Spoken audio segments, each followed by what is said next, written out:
Halo pemirsa, inilah Prime Time Talk. Pemirsa, akankah APBD DKI Jakarta tahun 2015 yang kontroversial itu akan berakhir menjadi perda? Namun faktanya hingga kini kita belum mendapatkan jawaban yang pasti. Meskipun hari ini merupakan batas waktu akhir bagi Pemprov DKI Jakarta dan DPRD DKI Jakarta untuk segera menyempurnakan APBD itu agar bisa diserahkan ke Kementerian Dalam Negeri. Pemirsa, akankah mereka secara tidak langsung lantas bersepakat untuk menggunakan APBD tahun 2014?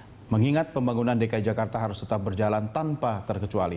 Dan pemirsa, untuk membahas masalah ini telah hadir bersama kami di studio Koordinator Indonesian Corruption Watch atau ICW Adnan Topanusodo, dan kita akan berdiskusi juga dengan Wakil Ketua DPRD DKI Jakarta M. Taufik langsung dari gedung DPRD DKI Jakarta, dan nanti akan bergabung bersama kita Dirjen Keuangan Daerah Kementerian Dalam Negeri Republik Indonesia Ray Donizar Munek dari Kantor Kementerian Dalam Negeri Jakarta. Mas Adnan, terima kasih bergabung bersama kami. Sama-sama. Dan saya menyapa Pak Taufik dari gedung DPRD DKI Jakarta. Pak Taufik, selamat malam, Pak.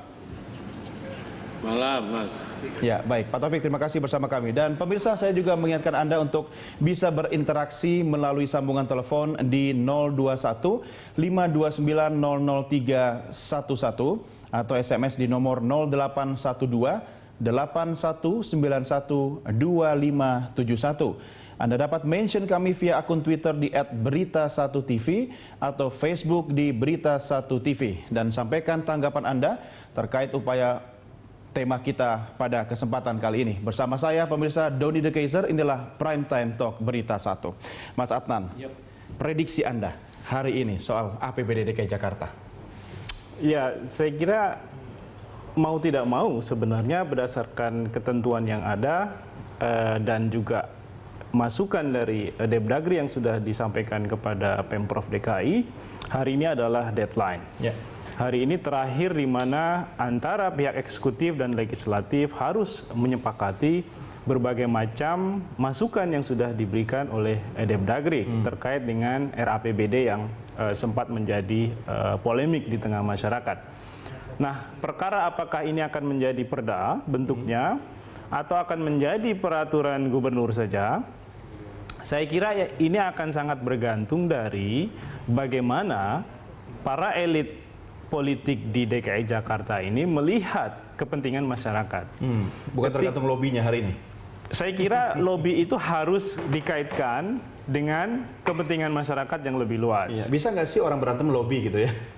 Saya kira itu dalam politik adalah sesuatu yang biasa, begitu ya, bagian dari dinamika. Akan tetapi sekali lagi, apapun bentuknya, lobby-lobby maupun pendekatan yang dilakukan baik antara pihak eksekutif maupun legislatif harus tetap mengarah kepada upaya-upaya untuk menyepakati adanya aspirasi atas kepentingan masyarakat yang diutamakan. Nah, ini adalah poin penting dari isu APBD yang sekarang sedang menjadi masalah. Ya, nah, tetapi kalau kemudian DPRD misalnya masih menolak untuk menjadikan ini sebagai perda, saya kira kita harus juga bertanya kepada DPRD kemudian. Ya, kalau nggak jadi perda, dipergubkan aja bisa kan? Bisa saja. Akan tetapi kan ini menjadi persoalan tersendiri karena bagaimanapun indikator pagu yang dipakai adalah indikator pagu tahun sebelumnya, dan ini akan membawa penyesuaian-penyesuaian yang mungkin juga membutuhkan waktu untuk melakukannya. Nah, pertanyaan kepada DPRD misalnya, apa yang menjadi alasan terkuat dari penolakan untuk menjadikan masukan-masukan yang sudah disampaikan oleh Kemendagri itu sebagai perda? Apa alasan kuatnya?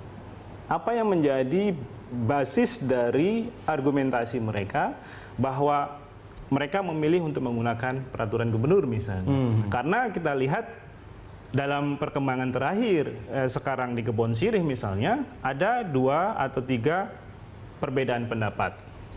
Yang satu mengatakan bahwa mereka sepakat untuk membuat ini menjadi perda, sementara yang lainnya mengatakan akan lebih baik dengan menggunakan pergub, sementara sisanya memilih abstain. Artinya mereka memilih apapun. Ketika kesepakatannya dalam perda mereka ikut, kalau pergub juga mereka ikut. Nah, gitu. Kita coba langsung klarifikasi, konfirmasi dengan Pak Taufik.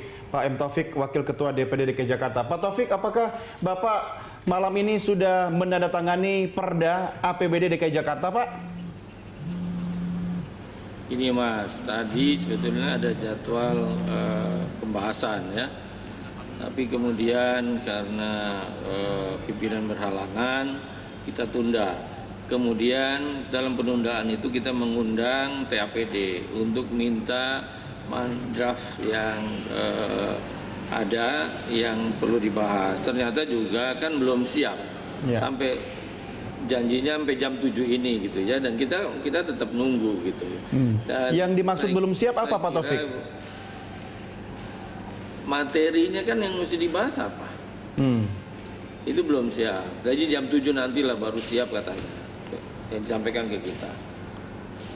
Oke, kalau materi nanti sudah siap, kemudian akhirnya akan dilakukan pertemuan antara eksekutif dan legislatif, apakah kira-kira bisa diprediksi Pak Taufik malam ini akan final, akan ada penandatanganan oleh semua unsur pimpinan DPRD DKI Jakarta terhadap APBD?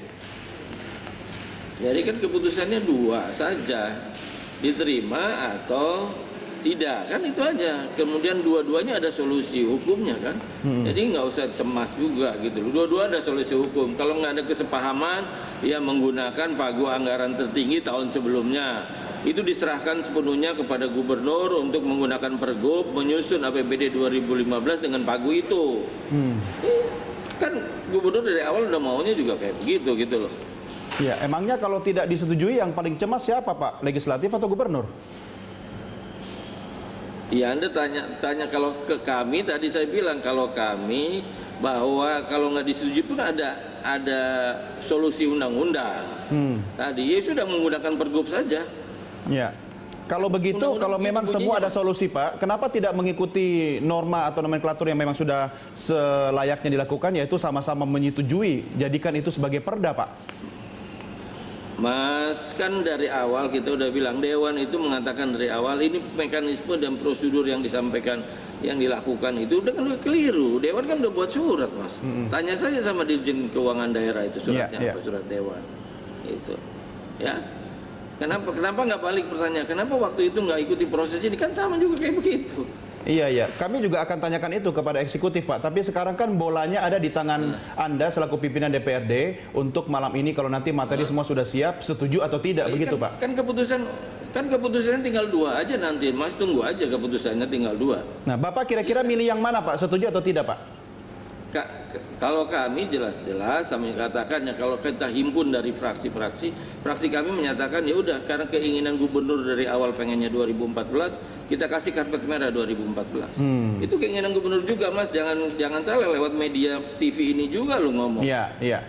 Artinya Bapak mengatakan bahwa Bapak tidak akan tanda tangan perda malam ini Pak ya? Kalau gini, keputusannya itu keputusan institusi Mas, bukan keputusan individu. Jadi pertanyaannya jangan tendensius ya. Saya ingatkan Anda ya, bahwa keputusannya keputusan institusi. Kalau nanya kepada fraksi, saya katakan bahwa fraksi rata-rata sudah pergub saja supaya nggak ribet-ribet, serahkan semuanya pada gubernur. Tapi Dewan itu institusi yang memutuskan, bukan individu. Betul Pak Taufik, tapi apakah ketika salah seorang pimpinan DPRD tidak menandatangani, itu bisa sah berlaku Pak? Kan harus semua Pak yang tanda tangan. Mas, ada mekanisme. Di Dewan memutuskan itu ada mekanisme. Ada mekanismenya. Jadi kalau nanti mayoritas mengatakan X ya X, mayoritas mengatakan Z ya Z. Ada mekanismenya Mas, ini bukan hak pribadi kita. Ya, mekanisme seperti apa Pak yang akan dilakukan pada malam hari ini? Apakah ketika semua berkas sudah siap, kemudian tinggal menunggu persetujuan pimpinan DPRD, atau ada mekanisme lagi sebelum penandatanganan dilakukan, Pak Taufik? Mas, berkas siap, dibahas di Banggar, kemudian Banggar keputusannya apa sampaikan pada pimpinan. Itu di Banggar pun ada perdebatan itu, anggota-anggota Banggar. Perdebatan apa Pak malam ini di Banggar? Iya, kalau nanti dibahas kan mesti ada perdebatan dong. Masa orang membahas nggak ada perdebatan? Anda nggak tanya ya, kenapa eksekutif nggak siap menyampaikan materi untuk dibahas? Ya pasti Pak Taufik, saya akan tanyakan itu. Tapi kan saya akan tanyakan kepada eksekutif Pak, bukan ke Bapak kan Pak? Artinya kan sekarang dari... Iya, makanya. Sekarang yang mau dibahas apa Mas? Kertasnya cuma selembar. konsisten. Oke. Baik, Pak Taufik, saya ke Mas Anton dulu. Komentar Anda, Mas Anton, melihat dinamikanya sampai malam ini. Ya, saya kira kalau dari sisi Pak Taufik ya, dari apa yang sudah dinyatakan oleh Pak Taufik hari ini menunjukkan ada indikasi kalau dari fraksi Gerindra memilih untuk menggunakan pergub dengan alasan bahwa pergub itu juga merupakan keinginan dari gubernur. Ya itu kan juga solusi gitu kan? Iya, akan Atau sebenarnya eksekutif sengaja memainkan momentum untuk tidak memenuhi keinginan DPRD, artinya materinya memang tidak disiapkan agar dipergubkan saja begitu? Saya kira saya mengambil sisi positif ya dari proses ini ya, melihat dari sisi yang lebih positif bahwa 7 hari waktu yang diberikan untuk merubah berbagai macam evaluasi yang diberikan oleh Mendagri itu merupakan waktu yang sangat singkat. Nah, saya kira upaya-upaya untuk merubah itu sekarang masih dilakukan.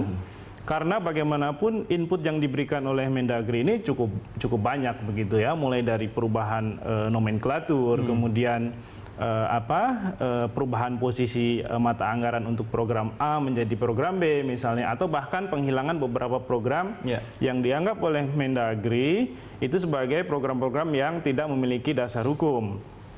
Nah, saya kira ini kan memang butuh penyesuaian-penyesuaian. Nah, akan tetapi kan sebenarnya kisruh ini kan bermula dari apa sih gitu kan? Kisruh ini kan bermula dari adanya temuan, kira-kira seperti itu.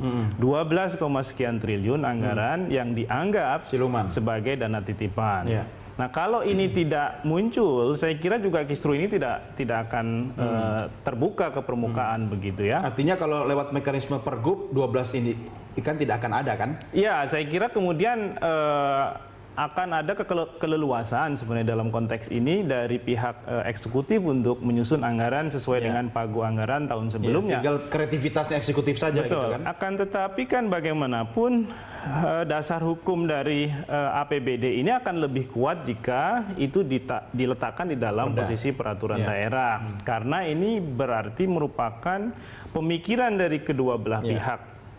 Meskipun ya ini juga masih menyisakan persoalan, menyisakan masalah karena masyarakat sebagai subjek pembangunan ini masih tidak dilibatkan dalam proses-proses ini begitu ya. Artinya yang mengemuka sekarang ini kan hanya aktor eksekutif dan aktor legislatif. Sekarang pertanyaannya masyarakat di mana? Padahal masyarakat sekarang jadi penonton.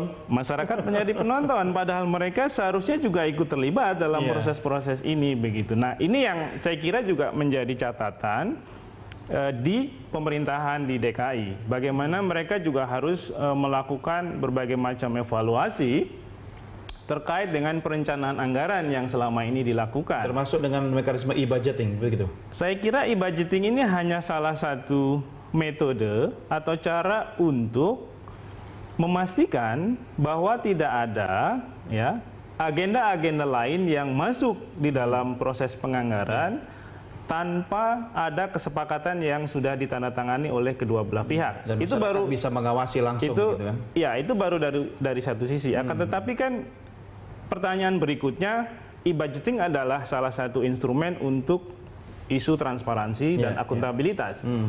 Akan tetapi pertanyaan berikutnya adalah apakah postur APBD DKI ini juga sudah mencerminkan atau menjawab persoalan real yang dihadapi oleh masyarakat DKI. Iya, padahal itu kan pagu tahun kemarin. Betul, begitu kan? Katakanlah misalnya isu banjir, isu kemacetan, isu kemiskinan, kesehatan, pendidikan. Isu tahun lalu sudah beda dengan isu tahun sekarang gitu kan. Saya kira itu. Artinya sebenarnya terlepas dari konflik antara legislatif dengan eksekutif, harus ada komunikasi politik yang harmonis begitu ya. Karena harusnya semua bermuara sama-sama untuk kepentingan rakyat begitu kan. Kita lanjutkan di kesempatan segmen berikutnya, Mas dan Pak Taufik tetap bersama kami. Pemirsa, kami segera kembali sesaat lagi.